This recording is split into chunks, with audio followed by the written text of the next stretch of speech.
अस्सलामुअलैकुम, नमस्ते, सत श्री अकाल। उम्मीद करता हूँ ठीक होंगे, खुश होंगे दोस्तों। जहाँ रहें खुश रहें, माँ बाप का ख्याल करें क्योंकि माँ बाप है तो सभी कुछ है। मैं उतारी नाज़ी मेरे साथ मौजूद हैं। ओल्ड बॉय फ़रद आपसे मुखातिब है, वही नेक ख्वाहिशात के साथ कि आज का दिन और आने वाला दिन तमाम खुशियों से भरपूर हो। जिसके पास खुशी होती है वो इंसान दुनिया का खुशकिस्मत तरीन इंसान है।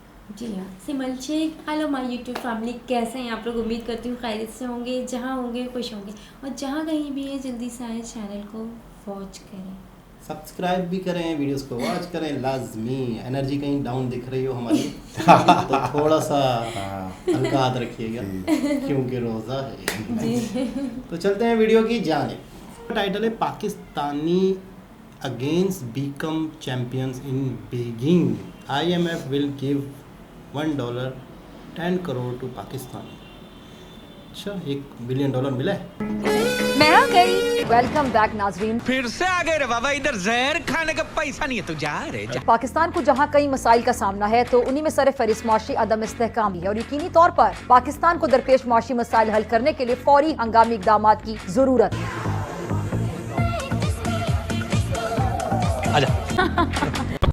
पाकिस्तान और IMF के दरमियान स्टैंड बाय अरेंजमेंट मुआहदे के तहत आखिरी जायजे पर मुज़ाकरात आज से इस्लामाबाद में हुए। देखो सुनो, परेशान मत हो, IMF वाले उनके लिए चाय पकौड़े का इंतजाम करो, ठीक है?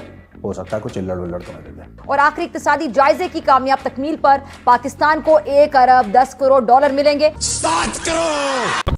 जब ये सारे मामलात इंडिया के चलेंगे वहाँ पर, और जिस तरह के हम देख रहे हैं कि नस्ली फसादात या मजहबी मुनाफरत वहाँ पर फैलाई जा रही है, इस तरह से इंडिया अपने जो ख्वाब है इनको अचीव कर लेंगे। और इंडियन एजेंसीज मेहनत करेंगी तुम्हें जलील करने के लिए। ओ भाई, तुम खुद अपने आप को जलील कर रहे हो। हमारी क्या औकात है यार, इंडिया की, इजराइल की, अमेरिका की क्या औकात है कि हम तुम्हें जलील करें? हमारी क्या औकात है कि हम तुम्हारे खिलाफ कुछ कार्रवाई करें? तुम अपनी गर्दनें खुद काट रहे हो, अपनी बर्बादी का जश्न तुम खुद मना रहे हो। What's wrong with IndiaX.com पर ये जो ट्वीट चल रही है,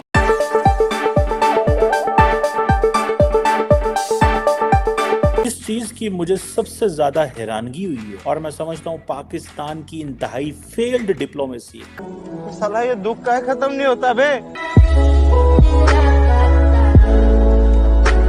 जबकि मुज़ाकरात 18 मार्च तक जारी रहे, जहां IMF की जानिब से नए मुतालिबात भी सामने रखे गए। यकीनन मुआशी मुश्किलात से निपटने के लिए ये प्लान की कामयाबी इंतहाई जरूरी है। तुम लोगों ने यार खुली लुट मचा रखी है। अवाम को किस सूरत में मिलेंगे, ये अहम सवाल है। दुनिया से जाते हो, पैसे मांगते हो, पैसे डकार लेते हो, और जो गरीब है बेचारा पाकिस्तानी, वो जलील और ख्वार हो रहा है, उसको कोई पूछ ही नहीं रहा। ठीक है, ठीक है। दुकान वाला रेडी पे आ गया, सुनते जाइए। रेडी वाला सड़क पे आ गया, सुनते जाइए। सड़क वाला मर गया और कोई पूछता ही नहीं उसको।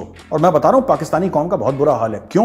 मैं बार बार कहता हूं। सुनते जाइए। और मेरे पाकिस्तानी जो दोस्त हैं वो भी अग्री करते हैं, जिनके साथ मैं टच में हूं। पाकिस्तान गरीब मुल्क नहीं है, उसको गरीब बना के रखा है इनके लीडरों ने। सुनते जाइए। चाहे वो खाकी वर्दी पहने, इनके फौजी खाकी वर्दी पहनते हैं पाकिस्तानी आर्मी वाले, चाहे वो वर्दी वाले हो चाहे बिना वर्दी वाले हो, ऐसे चोर डकैत लुटेरे हैं ना कि मतलब इन्होंने, देखिए करप्शन भारत में भी है, करप्शन अमेरिका में भी है, लेकिन जिस इंडस्ट्रियल स्केल पे पाकिस्तान पे करप्शन होता है ना, यू कांट इमेजिन। आप विश्वास नहीं करोगे, आपकी आंखें फटी की फटी रह जाएंगी। वाह भाई वाह।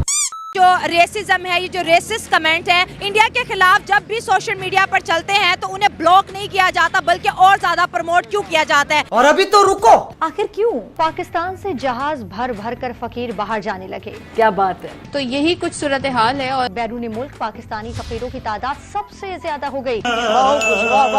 क्या ये जो रमजान है पाकिस्तानियों के लिए रहमत बना है कि नहीं? ये बनना तो चाहिए था रहमत, लेकिन इस वक्त लोगों की जेब पे ये जहमत बन गया है। जबरदस्त जबरदस्त जबरदस्त, शायद यही कहना बनता है, बहुत जबरदस्त। पाकिस्तान के अंदर 3.5 करोड़ की जो आवाम है वो इस वक्त भीख मांग रही है। इसका मतलब है इन लोगों में सेल्फ रिस्पेक्ट नाम की चीज ही कोई नहीं। कहते हैं ना, हुए ना बदनाम तो क्या नाम ना होगा। पाकिस्तानी ऑफिशियली भिखारी बन चुके हैं। बल्कि अगर हम सऊदी अरब की बात करें, दुबई की बात करें, तो ये लोग वीजा लगवा के वहाँ पर भी भीख मांगने जाते हैं। अखबारों में नेशनल इंटरनेशनल ये छपता है कि पाकिस्तानी पूरी दुनिया में भीख मांगते हैं। इस वक्त 3.5 करोड़ पाकिस्तानी भीख मांग रहे हैं और पाकिस्तान इतना तरक्की कर रहा है और रमजान के महीने में भिखारियों की तादाद में और इजाफा हो जाता है। 3 करोड़ है ना, तो वो रमजान में वो 6-7 करोड़ हो जाती है।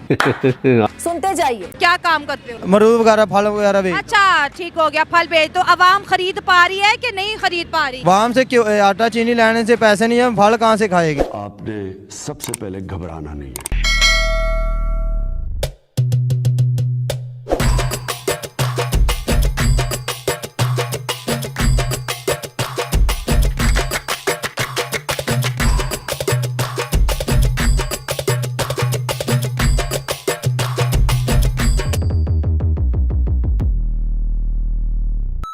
पाकिस्तान में इस वक्त आम आदमी के क्या हालात है? रमजान भी आ गया, रोजे भी आ गए। बहुत बुरे हालात है जी। मतलब जगह जगह पर जो है ना लाइनें लगती हैं खाना लेने के लिए। ठीक है। औरतें घरों से बच्चों के साथ वो खाना लेने के लिए निकली हैं। ठीक है ना। तो ये तो देखिए, खाना प्रोवाइड करना या सर रोजगार मुहैया करना ये हुकूमत की पॉलिसीज का काम होता है। इस मुल्क के अंदर मैं ज्यादा बात नहीं करूंगी। इमरान खान की दौरे हुकूमत और नवाज शरीफ लोगों की जितनी भी पार्टियां यहाँ पर 2-3 हैं, अवाम हर गुजरते दिन के साथ गरीब हो रही है। न सिर्फ पाकिस्तान में भिखारियों की तादाद में इजाफा हो रहा है, बल्कि अगर हम सऊदी अरब की बात करें, दुबई की बात करें, तो ये लोग वीजा लगवा के वहाँ पर भी भीख मांगने जाते हैं। मुल्क के ऊपर बात आती है, मुल्क की इज्जत के ऊपर बात आती है और अखबारों में नेशनल इंटरनेशनल ये छपता है कि पाकिस्तानी पूरी दुनिया में भीख मांगते हैं। आज प्राइम मिनिस्टर नरेंद्र मोदी ने सेमीकंडक्टर के 3 यूनिट्स इंडिया के अंदर लगाए। 1,25,000 करोड़ की इन्वेस्टमेंट है, जिससे कम से कम 20,000 के करीब जॉब्स क्रिएट होगी। और हर गुजरते दिन के साथ, जैसे 3 दिन पहले 15 एयरपोर्ट्स उन्होंने इनॉग्रेट किए 10,000 करोड़ से। सर वो मुल्क 140 करोड़ का, उसके टेंशन भी ज्यादा, उसकी परेशानियां भी हमसे कहीं ज्यादा है, लेकिन सर तरक्की में पूरी दुनिया को आगे पीछे छोड़ के खुद आगे बढ़ रहे हैं। उसमें हम इंडिया का किसी भी मौके के ऊपर मुकाबला नहीं कर सकते। ये जो गीदर बक्कियां होती हैं ना, ये बातें करना बहुत आसान है, लेकिन उसमें ये है कि इंडिया जो है 1947 में वो भी आज़ाद हुआ है, उसको भी 75-76 साल हुए हैं और पाकिस्तान को भी हुए हैं, लेकिन लम्हा फिक्रिया ये है उनके लोगों के, उनके सियासतदान, उनके अवाम के साथ मुखलिस है। उसमें हमारे जो सियासतदान है, कोई भी हो, चाहे किसी भी जमात से मेरा तल्लक है या आपका या किसी का, इसमें हमारे सियासतदानों ने अपने तजोरियाँ बढ़ी हैं और करप्शन की है, मनी लॉन्ड्रिंग की है। मैं किसी का नाम डिक्लेयर नहीं करता। और ये जो लम्हा फिक्रिया है, जो मौजूदा वक्त के अंदर ये जो महंगाई की इब्तदा है, खुदा ना खास्ता यहाँ पर ऐसा वक्त ना आ जाए जो कि आ तो चुका है कि लोग खुदकुशियों पे मजबूर हैं। और दिन ब दिन हर आने वाला दिन जो है, यहाँ तक कि कुछ मेरे मिलने वाले दोस्त अहबाब जो सरकारी मुलाजमीन हैं, वो मजाकन ये कह रहे थे कि महीना 15 दिन का कर नहीं हो सकता, यहाँ तक नौबत आ गई है। आपको क्या लग रहा है कि क्या पाकिस्तान आगे की तरफ जा रहा है या पहले से भी ज्यादा खराब होता जा रहा है? पहले से ज्यादा खराब हो रहा है। अच्छा बात नहीं है।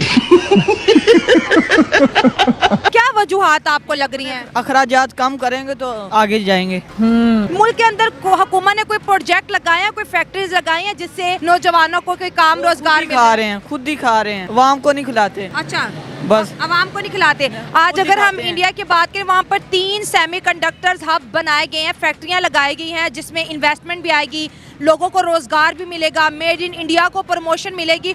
तो वो मुल्क कितनी तरक्की कैसे कर रहा है? क्या उनके पास ऐसा कौन सा जादू है, कौन सा अल्लादीन का चिराग है? वो टाइम का सही इस्तेमाल करते हैं। ये तो पाकिस्तान बस ऐसे ही है। अरे कहना क्या चाहते हो? ये मुल्क के अंदर गुर्बत आती है, चोरी चकारियाँ ज्यादा होती हैं, क्राइम बढ़ते हैं। क्या वजह है कि पाकिस्तान जो है आगे जाने की बजाय बड़ी तेजी से पीछे आ रहा है? हमने रिवर्स गियर लगाना था, फ्रॉम बेगर्स टू चूजर्स, और आज भी हम बेगर्स हैं।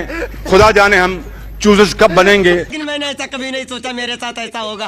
बैकवर्ड होता चला जा रहा है। हमारे पड़ोसी अफगानिस्तान देख ले, इंडिया देख ले, सर वो तो बड़े बेहतर जा रहे हैं। आए दिन उनके मुल्क में कोई तरक्याती काम हो रहा है, आए दिन उनके मुल्क में खुशियां हैं, और हम जो है बस भीख मांगने के लिए क्या पैदा हुए हैं? हाँ भाई हाँ। अच्छा, पहली बात तो ये है कि ये जो सियासतदान है ये समझते हैं कि ये हमारे मुल्क जो हमारे बाप की जागीर है। इनको चाहिए कि अगर एक पार्टी की हुकूमत आ गई तो उसको करने देना चाहिए। अगर ये एक दूसरे की टांगे खींचेंगे तो इससे मुल्क तो बहुत इस्तेकामे की सूरत जा रहा है ना। हमारे अंदर इस्तेकाम नहीं है, हमारे पेशेंस नहीं है, हम एक दूसरे को बर्दाश्त नहीं कर सकते। सियासत में बर्दाश्त नहीं करते। ये गलत बात है कि हर सियासतदान कहता है ये मेरे बाप का मुल्क है, हालांकि ये अवाम का मुल्क है, अवाम ने इलेक्ट करना होता है लोगों को। ये गलत करते हैं। कोई भी पार्टी जिस पार्टी की भी हुकूमत है उसको 5 साल चलने दिए जाए और इससे मुल्क इस्तेकाम पकड़ेगा। पहले ये बताएं कि ये जो रमजान है पाकिस्तानियों के लिए रहमत बना है कि नहीं? ये बनना तो चाहिए था रहमत, लेकिन इस वक्त लोगों की जेब पे ये जहमत बन गया है। इस वक्त 3.5 करोड़ पाकिस्तानी भीख मांग रहे हैं और रमजान के महीने में भिखारियों की तादाद में और इजाफा हो जाता है। 3 करोड़ है ना, तो वो रमजान में वो 6-7 करोड़ हो जाती है। वो देखें, जो भी बंदा जिसका गुजारा नहीं हुआ वो मांगने पे मजबूर हो जाएगा। वो मांगने के लिए आ जाएगा। बल्कि यहाँ पे तो ऐसे भी है कि बड़े बड़े लोग जो ना मंगते बनाते हैं लोगों को और इनको लेके जाते हैं सऊदी अरब में वो 3 महीने 4 महीने मांगते हैं और फिर वो जो ना वापस आते हैं। यहाँ पे कहीं पकड़े जाते हैं, उनको सजा हो जाती है और कहीं जो ना वापस आ जाते हैं। जनाब, ये थे पाकिस्तान के हाल, पाकिस्तान की करंट कंडीशन। रमज़ान में महंगाई बढ़ जाती है। आज सिमल से शुरू करते हैं। सिमल, आपने क्या देखा, क्या अंदाज़ा लगा रही? बिल्कुल, महंगाई रमज़ान में डबल नहीं ट्रिपल हो जाती है। बिल्कुल, क्योंकि हमारे यहाँ देखें आप, आलू प्याज अभी आप लेने जाएं 150 रुपये 200 रुपये से नीचे तो है नहीं आलू प्याज।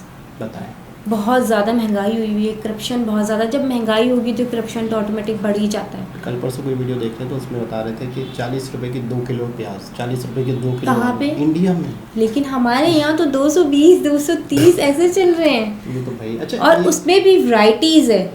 और रमज़ान आते ही महंगाई मज़ीद बढ़ जाती है। बहुत फ्रूट्स आपको यहाँ 100 रुपीज़ kg मिल रहा था, वो रमज़ान के आती 200 रुपीज़ kg हो गया। अच्छा, मैंने अक्सर वीडियोस में देखा है, सर ने तो प्रॉपर देखा होगा अपनी आंखों से कि रमज़ान आते ही लंदन में और इधर उधर बाकायदा सेल लग जाती है। बाकायदा मतलब सस्ता। अच्छा, आप देखें हमारे यहाँ भी ये सिस्टम होता है। जब ये क्रिश्चियनों का ईस्टर वगैरह आ रहा होता है, न्यू ईयर होता है और क्या कहते हैं क्रिसमस होता है, तो कितने सेल लगते हैं, कितने ज़्यादा सेल लग रहे होते हैं ना। बिग सेल है, ब्लैक फ्राइडे है, तो ये सेल है, तो वो सेल है।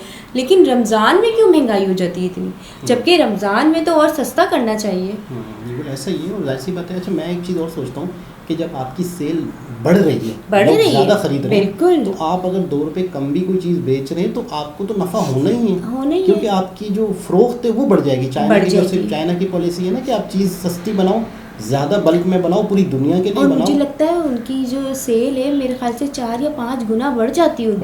लेकिन फिर उसके बाद हमें चीज़ें महंगी कुछ तो पीछे। अच्छा, हर कोई कहता है पीछे से महंगी, नहीं पीछे से महंगी मतलब जैसे जो ज़मीन उगा रही थी तो उसको रमज़ान में ज़्यादा ताकत लग रही है उगाने में। मतलब मैं अक्सर सोचता हूँ कि एक चीज़ उग रही है, एक चीज़ बन रही है फैक्ट्री से, एक चीज़ काश्तकारी हो रही है, तो क्या रमज़ान में वो ज़्यादा ताकत लगानी पड़ती है? मतलब हम बेईमानी की तरफ ना जाएं, ईमानदारी से भी करें तो मुझे लगता है आपका प्रॉफिट उतना ही होगा। मैं अगर कैलकुलेट करूँ, नोट करूँ कि आपकी चीज़ें ज़्यादा बिकेंगी ऑटोमेटिकली।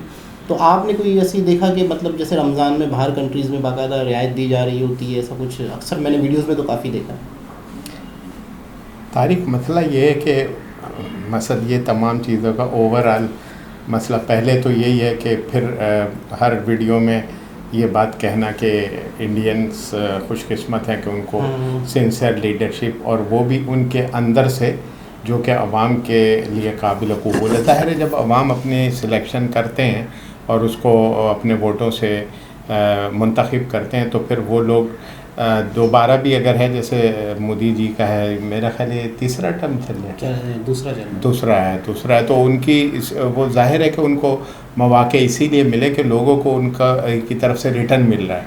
अब ये तमाम चीज़ें जो हम देखते हैं ये हर चीज़ एक दूसरे से कनेक्टेड है। अब मसला ये कि IMF के कर्ज़े का वो जो अभी ये एंकर थे, वो क्या नाम था उनका, वो मेजर है कौन से, मेजर गौरावारिया, तो वो बिल्कुल सही कह रहे हैं कि मेरा मकसद ये कि आप जो ये लोन है, असल में लोन लिया ये जाता है कि अगर लोन लेके आप इसको किसी तरीके से इसको यूटिलाइज़ करें, कारोबार में लगाएं, तो उससे अर्न करें, तो जो पैसा आप कमाएंगे तो उससे आप रिटर्न करेंगे। लेकिन यहाँ पर ये वादा है कि ये जो आता है इसकी कोई डिस्ट्रीब्यूशन सिंसेरिटी से नहीं होती है, लोग इसको अपनी। और दूसरे हमारे यहाँ जो बैड लक है हमारी के जो इन्होंने अशराफिया जो हमारे ऊपर जो लोग हुकूमत कर रहे हैं उन लोगों की अपनी जो प्रोटोकॉल और ये तमाम चीज़ों का लगाएं, तो मेरा ख़्याल है कि काफ़ी से ज़्यादा गुर्बत तो शायद अगर उस चीज़ को कवर कर लिया जाए तो पूरी हो जाती है, जो लोगों को फैसिलिटीज़ वगैरह दी गई हैं और तमाम चीज़ें। तो मैंने तो ये कभी इस इंडिया के जिस तरीके से